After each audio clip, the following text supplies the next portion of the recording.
Welcome to J news. ముందుగా headlines చూద్దాం.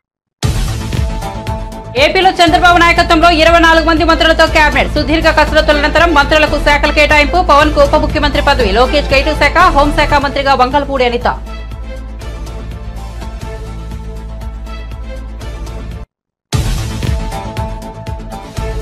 TDP AP కొత్త అధ్యక్షుడిగా పల్లా శ్రీనివాసరావు. ప్రస్తుత అధ్యక్షుడు అచ్చెన్నాయుడుకు మంత్రిగా బాధ్యతలు. దీంతో ఆయన స్థానంలో పల్లా శ్రీనివాసరావు నియమించిన చంద్రబాబు. గాజువాక ఎమ్మెల్యేగా రాష్ట్రంలోని అత్యధిక మెజార్టీతో పల్లా శ్రీనివాస్ గెలుపు.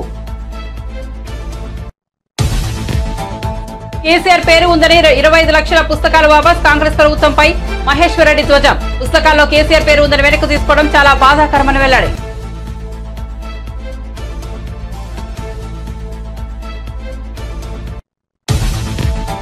పార్టీ ఎంపీలతో జగన్ సమావేశం. ప్రతి ఇంటికి మంచి చేశాం. ఎంపీలతో వైఎస్ జగన్. పార్లమెంటరీ నాయకుడిగా వైవి సుబ్బారెడ్డి ఎన్నుకున్నట్టు ప్రకటించిన మాజీ సీఎం.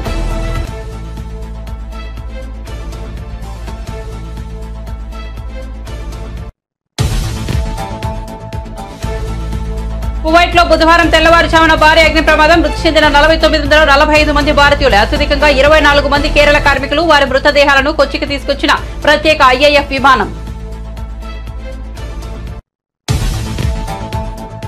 పెద్దపల్లిలో దారుణం. మైనర్ బాలికపై అత్యాచారం. పెద్దపల్లి జిల్లాలోని కాట్నపల్లిలో ఘటన. రైస్ మిల్ వద్ద తల్లితో పాటు నిద్రిస్తున్న చిన్నారిని ఎత్తుకెళ్లి అఘాయిత్యం. సీసీటీవీ దృశ్యాల ఆధారంగా నిందితుడు బలరాంను గుర్తించిన కార్మికులు.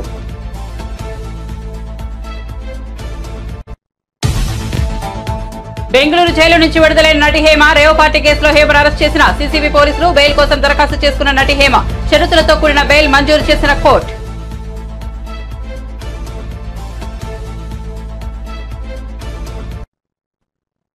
ఇక వార్త వివరాల్లోకి వెళ్తే, ఆంధ్రప్రదేశ్ లో నూతనంగా కొలువైన మంత్రివర్గంలో ఎవరికి ఏ శాఖలు అనే దానిపై ఇంతవరకు నెలకొన్న ఉత్కంఠకు ఎట్టకేలకు తెరపడింది.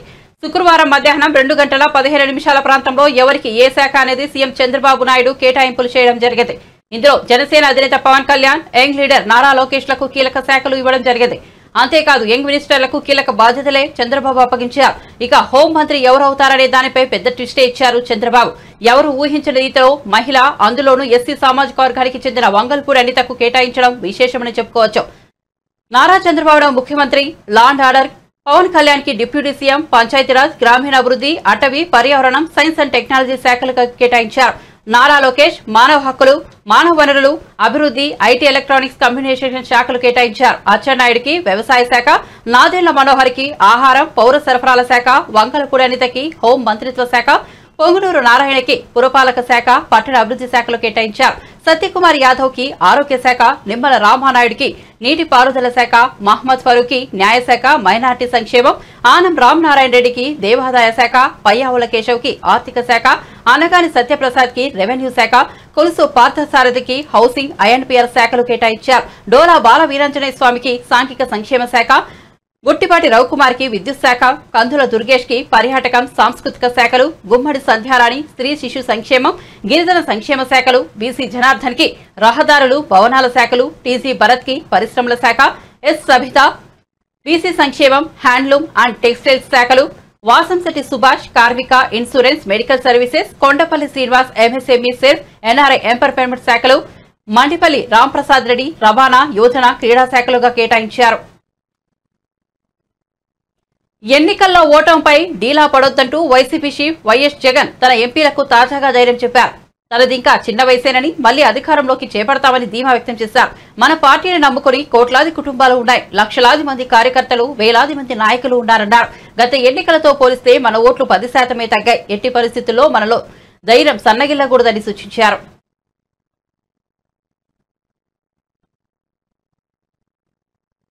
వైసీపీ పతనమైపోయింది అనుకుంటే అది టీడీపీ పొరపాటవుతుందని, ఒకవేళ తమ పని అయిపోయిందని వైసీపీ నేతలు అనుకున్నా అది వారి అపోహే అవుతుందని చెప్పారు ఉండవల్లి అరుణ్ కుమార్. ఓటమిపై సమీక్ష చేసుకుని తిరిగి పార్టీని నిలబెట్టాలన్నారు. ఓటమికి గల కారణాలు విశ్లేషించుకోవాలన్నారు. అసలు వైసీపీ ఎక్కడా లేకుండా పోయిందని, ఈ 5 ఏళ్లలో అయినా పార్టీ నిర్మాణం జరగాలని, అధికార ప్రతినిధులను నియమించుకోవాలని, వారికి ఎలా మాట్లాడాలో నేర్పించాలని చెప్పారు ఉండవల్లి. టీడీపీ దాడులపై వైసీపీ న్యాయ పోరాటం చేయాలని సూచించారు. అసెంబ్లీలోనూ బూతులే, అసెంబ్లీ బయట బూతులే అంటే జనాలు హర్షించరని చెప్పారు ఉండవల్లి. సరిహద్దు గొడవల్లాగా ఎక్కడ పడితే అక్కడ బూతులు మాట్లాడడం సరికాదన్నారు. గౌరవంగా మాట్లాడుకుంటే తప్పేంటన్నారు. వాలంటీర్లను వైసీపీ నమ్ముకుందని, వారు కూడా 10,000 జీతం ఇస్తామన్న టీడీపీ కోసం పనిచేశారని అన్నారు. ప్రజలు ప్రభుత్వం మధ్య ఉండాల్సింది వాలంటీర్లు కాదని పార్టీ ఉండాలని తేల్చి చెప్పారు ఉండవల్లి.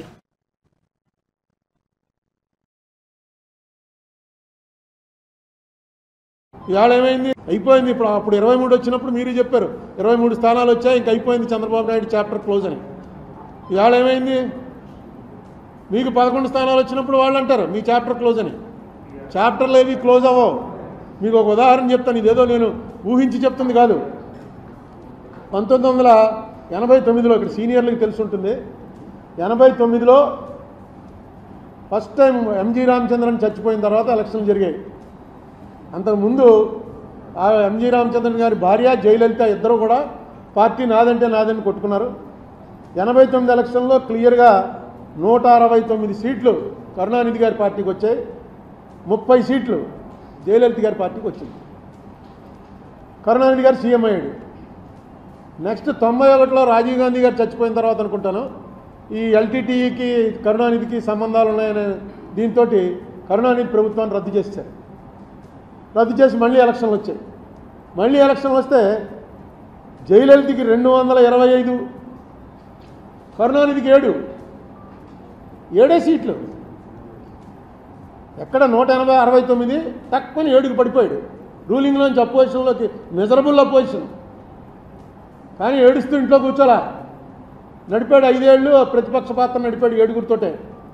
నడిపి 96 వచ్చేటప్పటికి కరుణానిధికి 221, జయలలితకి 4 అసెంబ్లీ సీట్లు. లాస్ట్ టైం 7 వచ్చిన వాడేమో 221 పెరిగాడు, 225 వచ్చిన వాళ్ళు 4కు తగ్గారు. 2011లో మళ్ళీ 203. జయలలిత 2 సార్లు నెగ్గింది, 2016లో కూడా నెగ్గింది ఆవిడ చచ్చిపోవటానికి ముందు. అంతకుముందు ఎప్పుడు ఒకసారి అయినా ఒకసారి ఆవిడ అలా వచ్చేది, 2 సార్లు నెగ్గింది ఆవిడ. ఈ రాజకీయంలో ఎప్పుడు కూడా నిస్సత్వ నిస్సహాయత ఉన్నవాడు రాజకీయాల్లోకి రావటమే అనవసరం. ఉదాహరణ చంద్రబాబు నాయుడే. ఆయన వయసుకి మొన్న వేసంకాలం టీవీలో చూస్తుంటే మనకి చెమటలు పట్టేసేవి. ఏంట్రా బాబు ఇంత ఎండలో అలా పడి మెయిన్ రోడ్డు మీద నిలబడి అలా మాట్లాడుతున్నాడు, చెమటలు కారిపోతుంటే మనకే భరించలేకపోతున్నాం, ఏసీ కూర్చుని ఎలా తిరుగుతున్నాడు అంటే ఆ కసి, ఆ రాజకీయం అనేటువంటి ఆ కసి ఉండాలి. నిస్సత్వ తగ్గిపోవాలి, నిస్సహాయత నాకు ఎవడో లీడరా అన్నది ఉండకూడదు. అలా చేశాడు కాబట్టి ఆయన మళ్ళీ రివర్స్ అయింది. ఇప్పుడు జగన్మోహన్ రెడ్డి కూడా మా వాళ్ళని కొట్టేస్తున్నారు, ఇవన్నీ కూడా మామూలుగా జరుగుతూ ఉంటాయి. ఈసారి కొంచెం ఎక్కువ జరుగుతూ ఉండొచ్చు. జగన్మోహన్ రెడ్డి దీనికి మైనస్కి ప్రధానమైనటువంటి కారణం ఏంటంటే ఆయన చేసినటువంటి పనులు కక్షతో చేస్తున్నాడు అని మిడిల్ క్లాస్ జనం నమ్మారు. ఆయన చేస్తున్నటువంటివి రూల్ ప్రకారం చేశాడా, రూల్ ప్రకారం చేయలేదా అన్నది పక్కన పెట్టి, రూల్ ప్రకారం చేసినా రూల్ ప్రకారం కాకపోయినా ఇది కక్ష పట్టి చేస్తున్నారా అని ఖచ్చితంగా మెజారిటీ ప్రజలు నమ్మారు. ఇంకా ఏ బడుగు బలహీన వర్గాల వాళ్ళ ఓట్లు నీకు వస్తాయనుకున్నావో ఆ బడుగు బలహీన వర్గాల వాళ్ళంతా కూడా రెక్కాడితే కానీ డొక్కాడని జనం. ఆ జనానికి 50 రూపాయల లిక్కరు 200 రూపాయలు దాటిపోతే తాగకుండా ఉండలేని పరిస్థితి అనేక సంవత్సరాల నుంచి అలవాటు చేసాం. సాయంకాలం అయ్యేటప్పటికి ఇంటికి వెళ్ళేటప్పుడు లెక్కర వేసుకుని వెళ్ళడం అలవాటు అయిపోయిన వాళ్ళు ఒక్కసారిగా బడ్జెట్లో మార్పు వచ్చేసింది. మీరు ఇచ్చే ఎన్ని వేలు ఇచ్చారు, ఆటో డ్రైవర్కి ఇచ్చారు, తర్వాత చిన్న చిన్న పనులు చేసుకుంటున్న వాళ్ళకి ఇచ్చారు, 3000 రూపాయలు పెన్షన్ ఇచ్చారు, ఇవన్నీ కూడా కలిపి కూడా ఆ ఫ్యామిలీ బడ్జెట్లో తేడా వచ్చేసింది ఈ లెక్కర వల్ల. మీకు ఎలక్షన్లు పోవడానికి వాళ్ళకి డైరెక్ట్గా గవర్నమెంట్ తోటి సంబంధాలు ఉండవు. లాస్ట్ టైం కన్నా ఈవేళ బాగున్నావా లేదా, ఎవడు ముఖ్యమంత్రి ఎవడు ప్రధానమంత్రి మామూలు పని చేసుకున్న వాళ్ళకి ఏమీ అది ఉండదు. ఉల్లిపాయ రేటు గురించి ఒక గవర్నమెంట్ పడిపోయింది ఢిల్లీలో, బహుశా 70 80లోనో ఉల్లిపాయ రూపాయి ఉండేది 5 రూపాయలు అయింది. అంతే, వాళ్ళకి ఉల్లిపాయ నిత్యావసర వస్తువు తక్కువ ప్రభుత్వాన్ని దించేశారు. అలాగే ఇక్కడ సారా అన్నది ఎంత బలంగా పనిచేసిందంటే అది మొట్టమొదట పాపం ఫస్ట్ ఈ విషయం కనిపెట్టినవాడు ఎవడంటే స్టేట్ లెవెల్ లీడర్స్లో మన రాజమండ్రి ఆయన సోమవీర్రాజు లిక్కర్ రేట్లు ఎక్కువైపోయి 50 రూపాయలకి ఇస్తాం మేము వస్తే అని అంటే ట్రోలింగ్ చేసి తెగదిట్టేశారు సోమవీర్రాజుని. అదే చంద్రబాబు నాయుడు గారు డైరెక్ట్గా మీటింగ్లోకి వచ్చి చెప్పాడు 50 రూపాయలకే మీకు నాణ్యమైన లిక్కర్ ఇస్తున్నాను. ప్రముఖ సినీ నటి హేమ బెంగళూరు జైలు నుంచి విడుదలయ్యారు. కోర్టు ఆమెకు షరతులతో కూడిన బెయిల్ మంజూరు చేయడంతో శుక్రవారం ఆమె విడుదలయ్యారు. బెంగళూరు రేవ్ పార్టీ కేసులో సినీ నటి హేమను బెంగళూరు సీసీబీ పోలీసులు అరెస్ట్ చేశారు. ఆమె బెయిల్ పిటిషన్ దాఖలు చేసుకున్నారు. హేమ వద్ద ఎలాంటి డ్రగ్స్ దొరకలేదని, అలాగే ఘటన జరిగిన 10 రోజులకు వైద్య పరీక్షలు నిర్వహించారని ఆమె తరపు న్యాయవాది కోర్టులో వాదనలు వినిపించారు. అలాగే డ్రగ్స్ తీసుకున్నట్లు పోలీసులు సాక్ష్యాలు చూపించలేకపోయారని పేర్కొన్నారు. అయితే ఆమె పార్టీలో పాల్గొన్నట్లు చూపే ఆధారాలను సీసీబీ కోర్టుకు అందించింది. ఇరువైపుల వాదనలు విన్న న్యాయస్థానం హేమకు షరతులతో కూడిన బెయిల్ను మంజూరు చేసింది. దీంతో ఆమె విడుదలయ్యారు.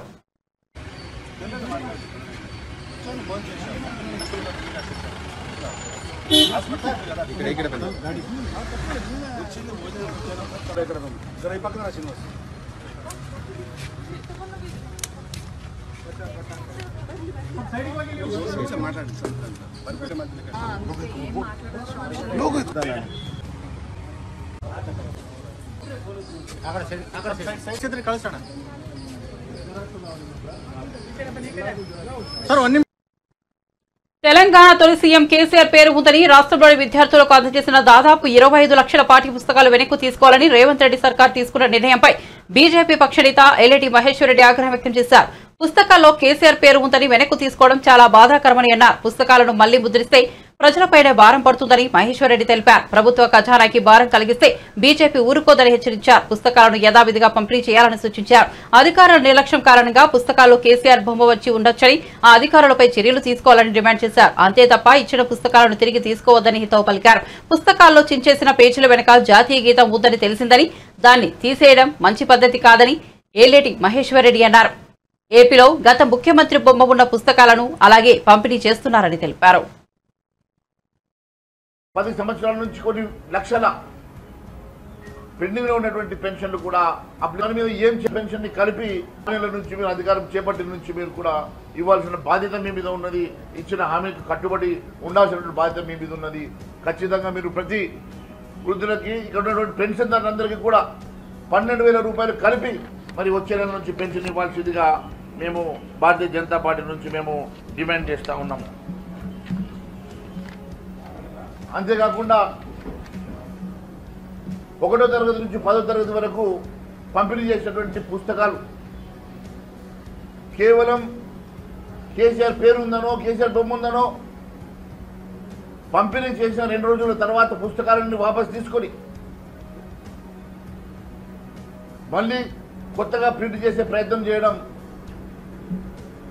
ఇది చాలా బాధాకరం. ఇది రాష్ట్రం మీద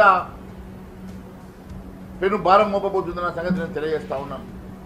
ప్రభుత్వ ధనాన్ని దుర్వినియోగం చేసేటువంటి అధికారం మీకు లేదు. మరి 6 నెలల నుంచి బ్లూ ప్రింట్ ఇచ్చింది మీరు. మీ అధికార నిర్లక్ష్యం వల్ల అక్కడ కేసీఆర్ బొమ్మ వచ్చిందో, కేసీఆర్ పేరు వస్తుందో మీరు పుస్తకాలను వాపసు తీసుకొని మళ్ళీ కొత్తగా ప్రింట్ చేయించాల్సినటువంటి అవసరం ఏమున్నదని చెప్పి మేము ప్రశ్నిస్తున్నాం. ఒకవేళ మీరు ఆ పుస్తకాలని జరిగిన తప్పిదం వెనుక ఉన్నటువంటి అధికారులను బాధ్యులు చేయాలా, దాని మీద విచారణ జరిపించాలా తప్ప ఈరోజు జరిగిన దానికి పుస్తకాలన్నీ కూడా వాపసు తీసుకొని ప్రభుత్వం మీద పెనుభారం మోపడం ఇది మంచి పద్ధతి కాదు. ఏ పేజీ మీద అయితే మీరు కేసీఆర్ గారి పేరున్నదో, బొమ్మ ఉన్నదో దాని వెనకాల మీరు చూసినట్లయితే జాతీయ గీతం ఉన్నది, ప్రెడ్జ్ ఉన్నదని చెప్పేసి మాకు సమాచారం వచ్చింది. మరి అలాంటి ప్రెడ్జ్ను కానీ అలాంటి జాతీయ గీతాన్ని కూడా మీరు చింపడం అంటే ఇది దేశాన్ని అవమానపరచడమే, రాజ్యాంగాన్ని అవమానపరచడమే. కాబట్టి ఆ పుస్తకాలను యాజ్ ఇట్ ఈస్గా పంపిణీ చేసి జరిగిన తప్పిదానికి అధికారులు ఎవరైతే ఉన్నారో వాళ్ళని బాధ్యులు చేసి విచారణ జరిపించాలి తప్ప ఈ రకంగా పుస్తకాలను వాపసు తీసుకునే పద్ధతి మంచిది కాదు. ఇదే మన పక్క రాష్ట్రంలో పాత ముఖ్యమంత్రి గారి బొమ్మ ఉన్నా కూడా అక్కడ పుస్తకాలను యాజ్ ఇట్ ఈస్గా పంపిణీ చేసిన సంగతి కూడా నేను గుర్తు చేస్తూ ఉన్నాను. మీరు ఈ రకంగా పర్సనల్గా వెళ్ళేసి ప్రభుత్వ ఖజానాకి భారం మోపడం భారతీయ జనతా పార్టీ ఖచ్చితంగా దీని మీద ఊరుకున్న సమస్య లేదని చెప్పి నేను తెలియజేస్తూ ఉన్నాను. అదే మాదిరిగా ప్రతి జిల్లాలో ఆశా వర్కర్లు పెద్ద ఎత్తున ఆందోళన చేస్తూ ఉన్నారు. వారి డిమాండ్ నెరవేర్చాలని చెప్పేసి వారు అడుగుతూ ఉన్నారు. మరి ఆశా వర్కర్లు గతంలో మీరు ఆశా వర్కర్లకు ఎత్తేంది, ఫీల్డ్ అసిస్టెంట్లకు ఎత్తేంది, గతంలో మీ మేనిఫెస్టోలో మీరు ఇచ్చిన హామీల మేరకు ఉద్యోగ భద్రత, వారికి మినిమం సాలరీస్ ఇస్తామని చెప్పేసి ఏదైతే ఒప్పుకున్నారో అది వెంటనే చేయాలని చెప్పి డిమాండ్ చేస్తూ ఈ రకంగా మీరు ఇష్టానుసారంగా మీరు నిర్ణయాలు తీసుకొని ప్రభుత్వ ఖజానాకి మీరు గండి కొట్టే ప్రయత్నం చేస్తే ఊరుకునే సమస్య లేదని చెప్పి మరొకసారి తెలియజేసుకుంటూ ధన్యవాదాలు.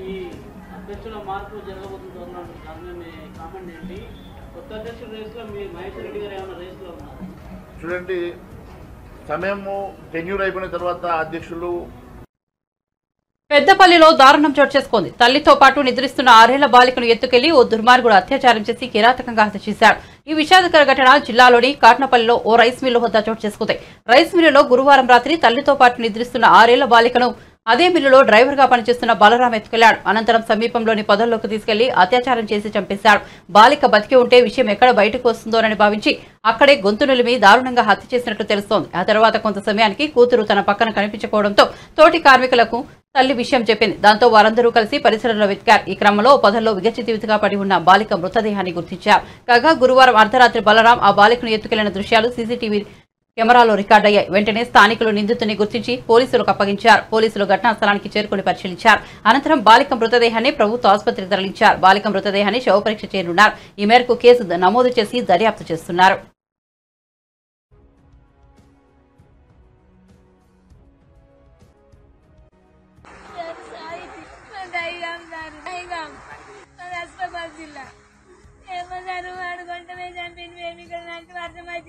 ఆడ బయట పండుకున్నాం లోపు ఇక్కడ అందరూ బయట పండుకొని హస్పాబాద్ జిల్లా ఏమన్నారు అడుగుంటమే చంపింది మేము ఇక్కడ నాకు వర్షం వచ్చిందని ఆడ బయట పండుకున్నాం లోపు ఇక్కడ అందరూ బయట పండుకొని వర్షం వచ్చిందన్న వల్ల ఇంకా పోయి కరెంట్ లేదు ఊపరిస్తాను పిల్లలు వేసి అలాగా రేకుల కింద వచ్చి పండుకున్నాం. 6 సంవత్సరాలు ఉన్నాయి సార్ మా అబ్బకు. మేము 9 నెలలు అవుతాం సార్ మేము వచ్చి లేదు సార్ ఇక్కడ మాకు ఎవరి మీద అనుమానం లేదు. ఆ ఎవరు సార్ మేము ఆయన కూడా చూడలేదు కొత్తగా కనబడతాండి మిల్లు కూడా ఎవరు లేదు. నైట్ 10, 10:30, 11 అయిన సార్ కొంట వేశాడు. హైదరాబాద్ వాసులారా జాగ్రత్త. హైదరాబాద్ లో తిరుగుతున్న భయంకరమైన ధార్ గురించి పోలీసులు హెచ్చరిస్తున్నారు. హైదరాబాద్ లోని హయత్ నగర్, అమీన్పూర్, వనస్థలీపురం ప్రాంతాల్లో యూపీ మరియు మధ్యప్రదేశ్ కు చెందిన ధార్ అనే దొంగలు ముఠా చురుకుగా తిరుగుతున్నట్లు సమాచారం. తాజాగా వీరికి సంబంధించిన దృశ్యాలు సీసీ కెమెరాలో రికార్డు కాగా ఆ దృశ్యాలను పోలీసులు విడుదల చేశారు. ఈ ముఠా ఉదయం ఆటోలో తిరుగుతూ రెక్కి నిర్వహించి రాత్రి వేళ ఇళ్లలోకి చొరబడి దొంగతనాలు చేస్తూ ఇంట్లో ఉన్న వారిని క్రూరంగా చంపుతున్నారట. ఇలా ప్రతి ఒక్కరూ అప్రమత్తంగా ఉండాలని, ఎలాంటి అనుమానాస్పద వ్యక్తులను కనిపించినా వెంటనే పోలీసులకు సమాచారాన్ని అందించాలని విజ్ఞప్తి చేస్తున్నారు.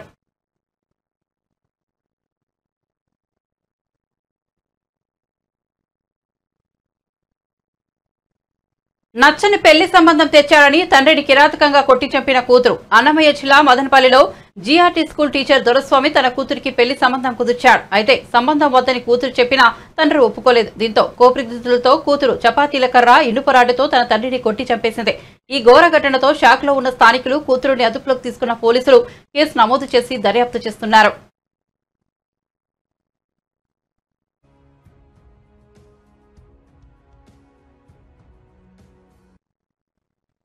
ఇటలీలో G7 సదస్సు సందర్భంగా భారత ప్రధాని నరేంద్ర మోదీ ప్రపంచ నేతలతో వరుసగా సమావేశమయ్యారు. బ్రిటన్ ప్రధాని రిషి సునాక్, ఫ్రాన్స్ అధ్యక్షుడు ఎమాన్యుయల్ మేక్రాన్, ఉక్రెయిన్ అధ్యక్షుడు వోలోదిమిర్ జెలెన్స్కీలతో విడివిడిగా భేటీ అయ్యారు. ఈ సమావేశాలకు సంబంధించిన వివరాలను మోదీ సోషల్ మీడియాలో పంచుకున్నారు. మా స్నేహితుడు మేక్రాన్తో సమావేశం అద్భుతంగా జరిగింది. ఈ ఏడాదిలో ఇది మాకు 4వ భేటీ. భారత్ ఫ్రాన్స్ సంబంధాల బలోపేతానికి మేమిచ్చే ప్రాధాన్యతకు ఇది నిదర్శనం. రక్షణ రంగం, భద్రత, టెక్నాలజీ, AI, సముద్ర ఆధారిత ఆర్థిక వ్యవస్థ తదితర రంగాలపై ఇరువురు చర్చించుకున్నాం. వచ్చే నెలలో పారిస్ ఒలింపిక్స్ ప్రారంభం కానున్న నేపథ్యంలో మేక్రాన్కు శుభాకాంక్షలు తెలియజేశానని వివరించారు.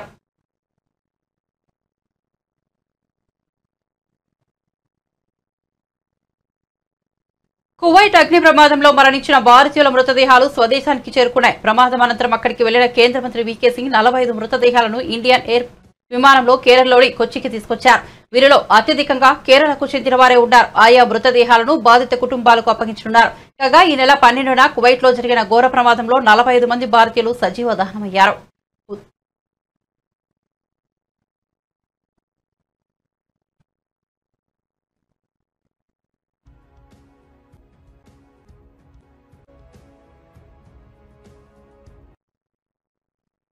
ఉత్తరాంధ్ర జిల్లాలో భారీ వర్షాలు కురుస్తున్నాయి. విజయనగరం జిల్లా రాజాం, సాలూరు, బొబ్బిలి, పార్వతీపురం, అరకు, ఎస్కోట, మెంటాడ, అల్లూరు జిల్లా రాజవొంబంగి, అరకు, టెక్కలి, నర్సీపట్నం, బుచ్చయ్యపేటలో ఈదురుగాలులతో కూడిన వర్షాలు పడుతున్నాయి.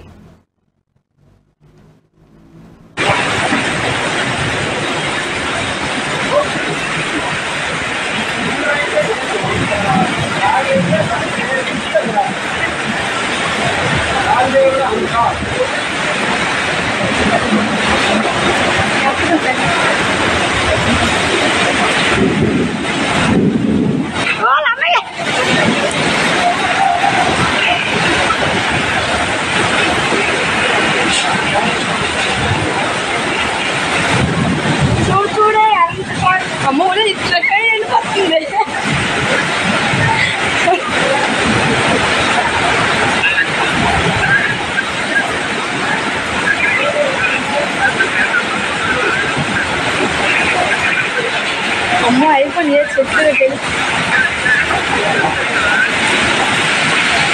వస్తే అన్ని ఎగురుకొని డబ్బుకి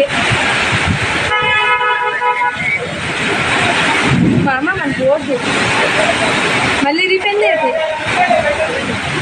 మళ్ళీ రిపేర్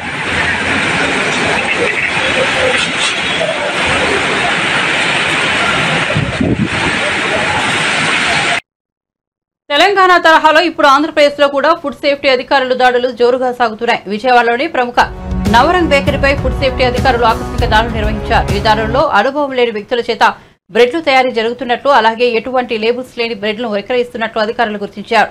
అంతేకాక సెక్షన్ 32 కింద నోటీసు కూడా జారీ చేసినట్లు అధికారులు స్పష్టం చేశారు. ఈ చర్యలతో విజయవాడలోని ఫుడ్ సేఫ్టీ ప్రమాణాలను పెంచడానికి ప్రయత్నిస్తున్నామని తెలిపారు.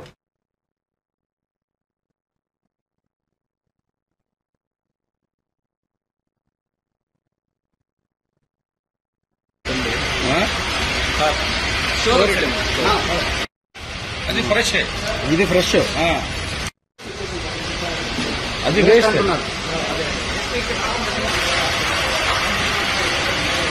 అండి. ఈరోజు మాకు అందిన కంప్లైంట్ మేరకు గవర్నర్పేటలో ఉన్నటువంటి నవరంగ్ బేకరీని ఆకస్మిక తనిఖీ చేయడం జరిగింది. తనిఖీలో మాకు కొన్ని ఎక్స్పైరీ అయినటువంటి స్టాక్స్ కానివ్వండి, తర్వాత ఎలాంటి లేబుల్స్ లేనటువంటి బ్రెడ్స్ ఇట్లాంటివి కూడా ఇక్కడ కొన్ని దొరికినాయి. అవన్నీ సీజ్ చేశాము. అలాగే ఆ చికెన్ తయారు చేసినటువంటి చికెన్ కూడా ఫ్రిడ్జ్ లో ఉన్నది కూడా మేము చూసాము. దాన్ని వాడొద్దని చెప్పి దాన్ని పక్కన పెట్టించాము. వారికి ఈ హెల్త్ ఆస్పెక్ట్స్ లో హైజీనిక్ కండిషన్స్ లో మేము నోటీస్ ఒకటి జారీ చేస్తున్నాము సెక్షన్ 32 కింద. ఎందుకంటే ఫుడ్ హ్యాండ్లర్స్ ఎవరికి కూడా ప్రాపర్ హైజీనిక్ ఈ ప్రోటోకాల్స్ లేవు. So nobody is wearing head gears కానివ్వండి, గ్లౌజులు కానివ్వండి, ఆప్రాన్లు కానివ్వండి ఏం పెట్టట్లేదు. Now we'll verify the medical certificates కూడా వీళ్ళవి ఫిట్నెస్ సర్టిఫికేట్స్ ఏంటి వర్కర్స్ కూడా చూస్తాము.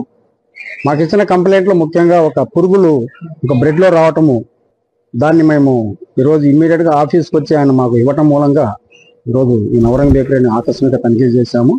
సో వీళ్ళందరికీ కూడా హెచ్చరికలు చేస్తున్నాము. ఇక్కడ ఉన్నటువంటి ఈ సీజర్ ఐటమ్స్ ఏవైతే ఉన్నాయో అవన్నీ కూడా జాయింట్ కలెక్టర్ కోర్టులో పెట్టుతున్నాము.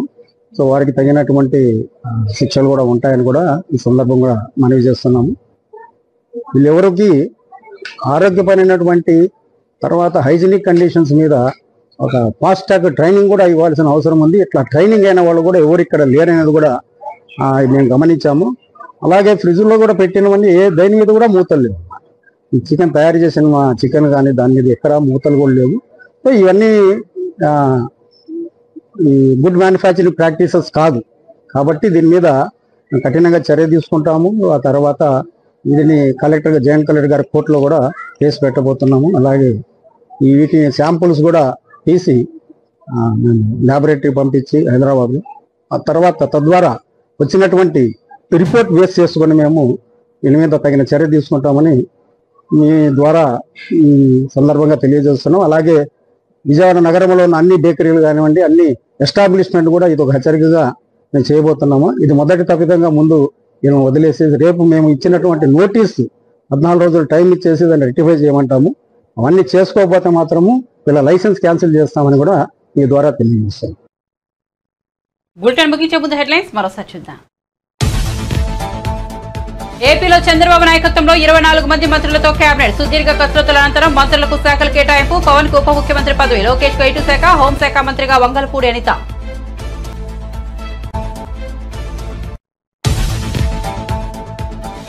టీడీపీ ఏపీ కొత్త అధ్యక్షుడిగా పల్లా శ్రీనివాసరావు, ప్రస్తుత అధ్యక్షుడు అచ్చెన్నాయుడుకు మంత్రిగా బాధ్యతలు. దీంతో ఆయన స్థానంలో పల్లా శ్రీనివాసరావు నియమించిన చంద్రబాబు. గాజువాక ఎమ్మెల్యేగా రాష్ట్రంలోని అత్యధిక మెజార్టీతో పల్లా శ్రీనివాస్ గెలుపు.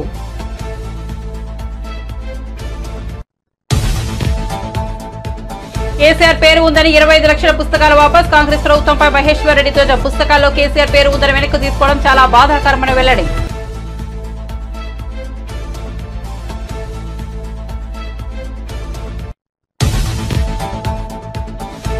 పార్టీ ఎంపీలతో జగన్ సమావేశం. ప్రతి ఇంటికి మంచి చేశాం. ఎంపీలతో వైఎస్ జగన్. వైసీపీ పార్లమెంట్ నాయకుడిగా వైవి సుబ్బారెడ్డి ఎన్నుకున్నట్లు ప్రకటించిన మాజీ సీఎం.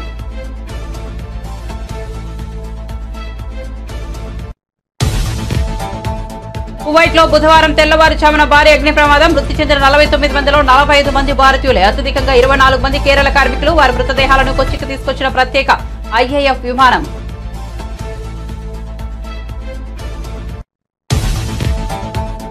పెద్దపల్లిలో దారుణం. మైనర్ బాలికపై అత్యాచారం. పెద్దపల్లి జిల్లాలోని కాండపల్లిలో ఘటన. రైస్ మిల్ వద్ద తల్లితో పాటు నిద్రిస్తున్న చిన్నారిని ఎత్తుకెళ్లి అఘాయిత్యం. సీసీటీవీల దృశ్యాల ఆధారంగా నిందితుడు బలరాంను గుర్తించిన కార్మికులు. బెంగళూరు జైలు నుంచి విడుదలైన నటి హేమ. రేవ్ పార్టీ కేసులో హేమను అరెస్ట్ చేసిన సీసీబీ పోలీసులు. బెయిల్ కోసం దరఖాస్తు చేసుకున్న నటి హేమ షరతులతో కూడిన బెయిల్ మంజూరు చేసిన కోర్టు. మరిన్ని అప్డేట్స్ కోసం చూస్తూనే ఉండండి జే న్యూస్.